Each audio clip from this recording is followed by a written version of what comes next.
Good morning friends. આજે આપણે ધોરણ 9ના અંગ્રેજી વિષયના ચેપ્ટર નંબર 1ની વાત કરીશું. ચેપ્ટર નંબર 1નું નામ છે ચીટાઝ ટીયર્સ. ચીટાઝ ટીયર યાને કે ચિત્તાના આંસુ. Long ago a ઝુલુ hunter was sitting under a tree. કેટલાય સમય પહેલાં એક ઝુલુ શિકારી એક ઝાડ નીચે બેઠો હતો. His name was Eddie. તેનું નામ ઈડી હતું. He saw a large herd of deer grazing in the lush green meadow. તેણે હરણના એક મોટા ટોળાને લીલાછમ બીડમાં ચરતું જોયું. લશ ગ્રીન યાને કે લીલુંછમ અને મીડો યાને કે Beed. He said to himself, એણે મનમાં વિચાર્યું, These deer are really wonderful, but I have to run a lot to catch one of them. આ હરણ ખરેખર અદ્ભુત હોય છે, પણ મારે તેમાંના એકને પકડવા માટે મારે ખૂબ દોડવું પડે. Can't there be an easy way to get one? તેને પકડવા માટે કોઈ સહેલો રસ્તો ના હોઈ શકે? Suddenly, he saw a female cheetah crawling silently closer to the grazing animal. એકાએક તેણે એક માંદા ચિત્તાને ચરતા પ્રાણીઓ તરફ ચૂપચાપ સરકતી જોઈ. ક્રાઉલિંગ યાને કે સરકવું. Then she leapt. પછી તે કૂદી. And caught a deer. અને હરણને પકડી પાડ્યું. After some time, her two young cubs came out of the bush. થોડી વાર પછી તેના બે બચ્ચા ઝાડીમાંથી બહાર આવ્યા. They all enjoyed their meal. તેઓ સૌએ તેમનું ભોજન માણ્યું. Edie's eyes brightened. ઈડીની આંખમાં ચમક આવી. They sparkled with an idea. એમાં એક યુક્તિ ઝબૂકી. He envied the cubs. તેને બચ્ચાની અદેખાઈ આવી. Can I be lucky as these beautiful cubs? આ રૂપાળા બચ્ચા માફક હું નસીબદાર થઈ શકું ખરો? They got their food without any effort. તેમને તો કોઈ પણ શ્રમ વિના એમનો ખોરાક મળી ગયો. Can I have a hunter like their mother? He thought. મારે તેમની માં જેવો કોઈ શિકારી હોય તો? તેને વિચાર આવ્યો. He decided to catch a young cub and train it to hunt for him. તેણે એક નાના બચ્ચાને પકડી તેને પોતાના શિકાર કરવાની તાલીમ આપવાનું નક્કી કર્યું. Then I shall only say. પછી માત્ર એટલું જ કહીશ. Oh my dear, go and kill a deer for me. ચાલ મારા વાલા, જા અને મારા માટે એક હરણ મારી લાવ.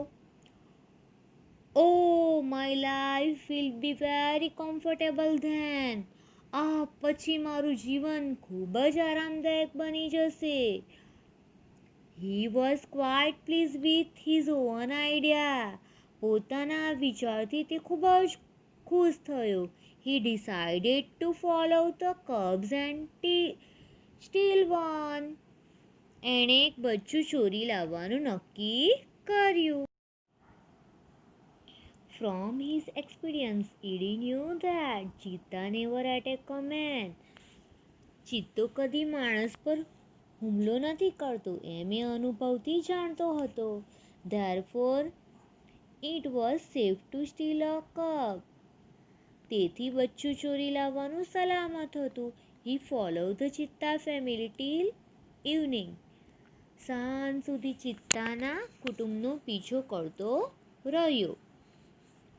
At sunset, the mother cheetah hid her cubs in a thick bush and left for a stream. સૂર્યાસ્ત થયા પછી માએ પોતાના બચ્ચાને ગાઢ ઝાડીમાં છુપાવ્યા અને ઝરણા તરફ ઉપડી. Quickly, the hunter picked up his net and spear and ran into the bush. ઝડપથી શિકારીએ પોતાની ઝાર અને ભાલો ઉઠાવ્યા અને ઝાડીમાં દોડી ગયો. He saw two tiny cubs. તેણે નાનકડા બે બચ્ચાને જોયા. They look at him with their bright eyes.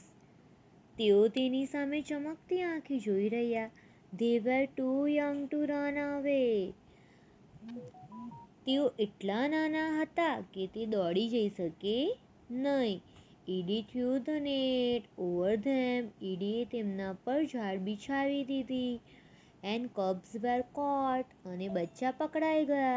They needed only one cub. But he thought, એને તો માત્ર એકની જ જરૂર હતી. પણ એણે વિચાર્યું, it is always better to have two slaves instead of one. એકને બદલે બે ગુલામ હોય તે કેવું સારું.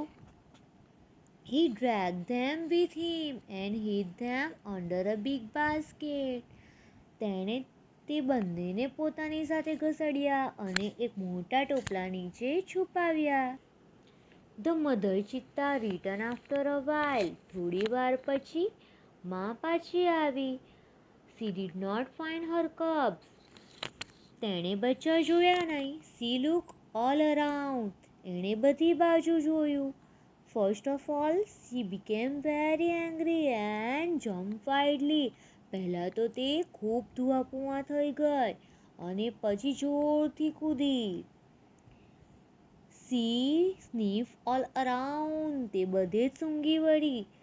But alas, પણ અરે રે, she could not find her dear babies. તેને પોતાના પ્રાણપ્રિય બચ્ચાનો પત્તો લાગ્યો નહીં. At last, she became sad. છેવટે તો તે ઉદાસ થઈ ગઈ. And started crying. અને રડવા લાગી. She cried and cried for a whole night till the next evening. તે આખી રાત રડતી રહી તે છેક બીજા દિવસની સાંજ સુધી રડી. She cried and cried until her tears made dark stain down her cheeks. She was still weeping. તેના ગાલ પર આંસુના કાળા ડાઘ પડી ગયા ત્યાં સુધી તેણે રડ્યા જ કર્યું. તે હજી રડતી હતી. At night, the mother cheetah cried so loudly that she was heard by a wise man living in the village.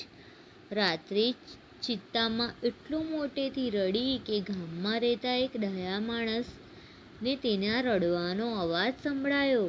The old man understood what had happened. જે બન્યું હતું તે આ વૃદ્ધને સમજાઈ ગયું. He immediately took his strong club and came out of his hut. તેણે તરત જ હાથમાં પોતાની ડાંગ લીધી અને તેની ઝૂંપડીમાંથી બહાર આવ્યો. This old man સન્નો was very wise. આ વૃદ્ધ માણસ સન્નો ખૂબ જ પ્રામાણિક હતો, સમજદાર હતો. He loved animals and knew all about them. તેને પ્રાણીઓ પ્રત્યે ખૂબ જ પ્રેમ હતો અને પ્રાણીઓ વિશે બધું જાણતો હતો. When Sanno found out the hidden cubs, he knew that it was Edie's weak idea. સન્નો જ્યારે છુપાયેલા બચ્ચાને શોધી કાઢે છે ત્યારે તે સમજી ગયો કે આ દુષ્ટ કામ ઈડીનું જ હતું. He got angry with Edie. તે ઈડી પર ખૂબ જ ગુસ્સે થયો. He rushed to the hut and shouted. એની ઝૂંપડી પાસે દોડી ગયો અને મોટેથી બૂમ પાડવા લાગ્યો. I hate you, Edie. Edie, હું તને નફરત કરું છું. Everybody of our tribe will hate you. આપણી જાતના તમામ લોકો તને નફરત કરશે. Because you are lazy and weak too. કારણ કે તું આળસુ અને નબળો પણ છે. We know that a hunter must hunt with his own strength and skill. આપણે જાણીએ છીએ કે શિકારી પોતાની તાકાત અને આવડતનો ઉપયોગ કરીને જ શિકાર કરવો જોઈએ. But you are a thief.